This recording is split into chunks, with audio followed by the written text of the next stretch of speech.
Sobre a reflexão do ápice da transição, o que acontece? Vamos tentar pensar aqui, eu vou gravar, vamos ver se dá certinho. Existe um período para a transição. Todos os períodos estão em transição, mas essa transição ela tem um período definido, que vai de 1857 a 2057, com um início 100 anos antes, em 1757. Então nós temos um grande grupo de eventos de tempo para o processo dessa transição, onde todos os espíritos que pertencem à Terra, em condições de ser aferido, eles vão encarnar pelo menos uma vez nesse período, passando pelas várias problemáticas, pelas várias dificuldades, pelos vários componentes que exigem a aferição íntima, não é? E o que a gente sabe? Jesus começou o trabalho dele nos primeiros dias do ano 30, está lá no livro Boa Nova, no capítulo 3. Então, marca para nós o segundo milênio, ele só conclui em 2030. Em 2030, inaugura, do ponto de vista do Evangelho, o terceiro milênio, sem dúvida, né? Então, o que acontece?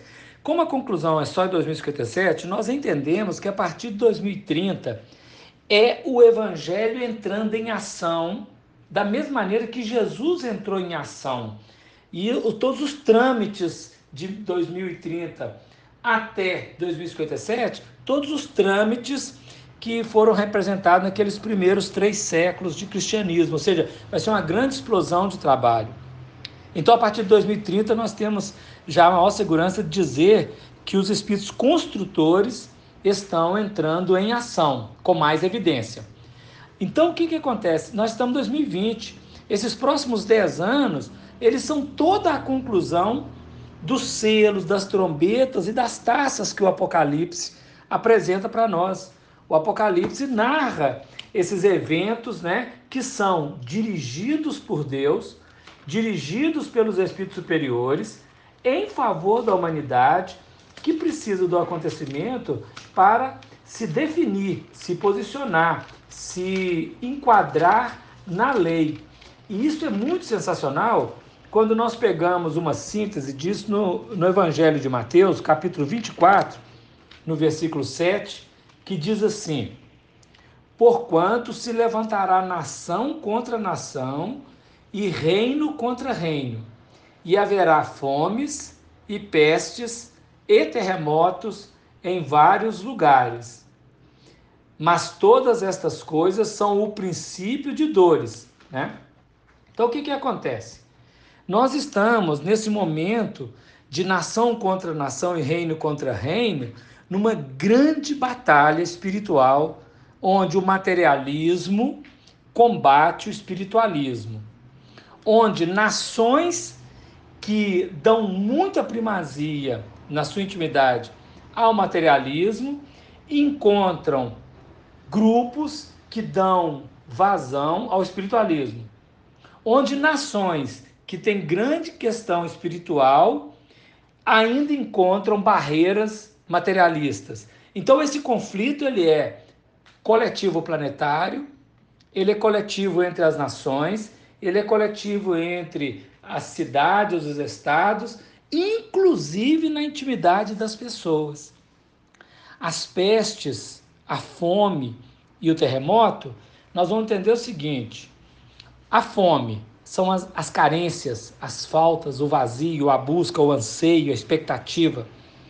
A peste são as enfermidades, né? Os vírus, as bactérias, as doenças que vêm exatamente mentais e físicas, que vêm aferir nosso gabarito, vêm principalmente ao caminho para a cura, né? Porque é a exoneração kármica, mas mais do que isso é o caminho para a cura. E o terremoto é o deslocamento de posição, quando nós deixamos um caminho vicioso para vincularmos a um caminho virtuoso, quando nós deixamos um caminho negativo para vincularmos a um caminho positivo. Então, com relação a isso, nós temos que voltar lá no Velho Testamento, no livro de Êxodo. Olha como é que é bonita a história. Existia um grupo que é o grupo egípcio. O que o grupo egípcio representa? A terra do cão. Representa os hábitos, os reflexos condicionados, os instintos primários viciosos. Então, o poder material, o materialismo, o domínio na horizontalidade da matéria. Os egípcios representam a terra da escravidão, é onde nós somos escravos dependentes. Lá estão os hebreus, escravos de escravizadores, que são escravos. E esse povo hebreu, o hebreu significa aquele que atravessa o rio, aquele que está pronto para atravessar o rio, aquele que é chamado a atravessar o rio, tem que atravessar, tem que ir para o outro lado, tem que ir para outra banda. Só que o grupo sozinho não consegue fazer. Então o que acontece? Precisa surgir um líder, precisa surgir um dirigente, precisa surgir um condutor. E o condutor chama Moisés. E o nome Moisés significa aquele que é tirado do rio. Ele foi tirado do rio, ensinado na cultura ancestral, mas encontrou força para sair fora. E foi convidado, convocado, chamado pela lei espiritual para que ele conduza os outros para fora, para que ele leve os outros para fora. E Moisés começa o trabalho dele. E ele tem que dialogar. Então ele é o líder de quem vai atravessar, que dialoga com o líder de quem quer permanecer. Então essas duas forças estão dentro de nós. O Egito é o que quer ficar no passado. Moisés e o hebreu é aquele que quer atravessar o novo. Moisés é o grande líder do novo. E aí, a lei divina diz o seguinte, olha, vou ferir com vários elementos o grupo, todo o grupo, para que ele sensibilize o coração e se permita ir. A gente vai ferir. E aí eu vou endurecer o coração de Faraó. Ou seja, Faraó representa em nós a resistência, a dureza, a rigidez. E aí vieram 10 pragas coordenadas pela vida espiritual para sensibilizar.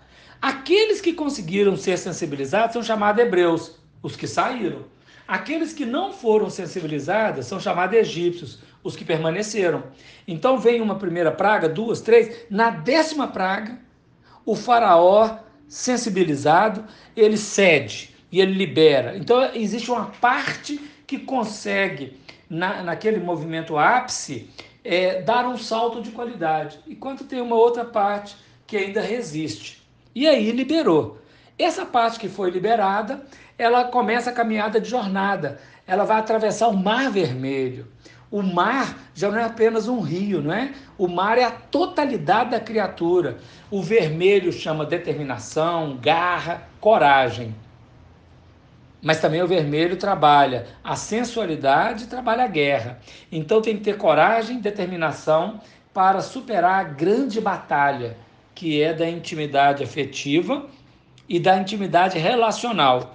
Eu comigo mesmo e eu com o outro. Esse é o componente do Mar Vermelho. Quem atravessou isso pôde caminhar para os próximos passos para a Terra Prometida. E um grande grupo que arrepende e que quer ir correr atrás para perseguir e não quer deixar, ele vai ser tragado pelo mar. O mar vai dominá-lo.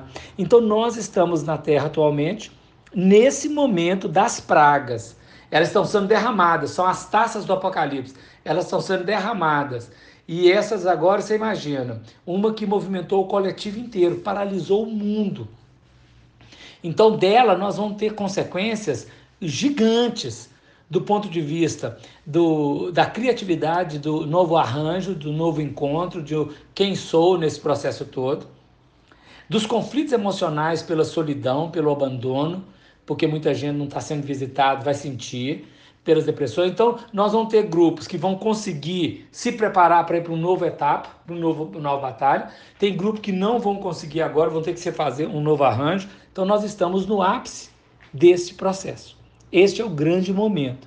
Então, depois dessa crise do vírus, há um novo arranjo no cenário humano, coletivo. Os hospitais estão aí, os novos postos de saúde, dinheiro saindo, surgindo dinheiro de todo lugar para ajudar na reconstrução. Um novo componente econômico deve surgir, um novo componente relacional deve surgir, um novo componente de identidade espiritual deve surgir, um novo componente. E é lógico que ele não para aqui. Virão outros eventos mais à frente. Esses próximos 10 anos são decisivos para nós atravessarmos o rio e começarmos a caminhada na terra, no rumo da terra da promissão. Então, eu acho que 2030 é como Moisés atravessando o Mar Vermelho, tá? É Jesus começando no batismo do Rio Jordão para a caminhada, entende? 2030. E aí isso conclui em 2057, quando nós entramos na terra da promissão, que é a regeneração. Até lá, 2020, 2030, uma grande batalha das várias pragas, dos vários elementos aferidores, não é? Das várias definições para tomarmos o preparo para a Páscoa, né? Para a ressurreição, para a libertação, e de 2030 até 2057, a travessia do deserto. É a travessia do deserto, é o trabalho do trabalhador, é todo aquele movimento do Cristo.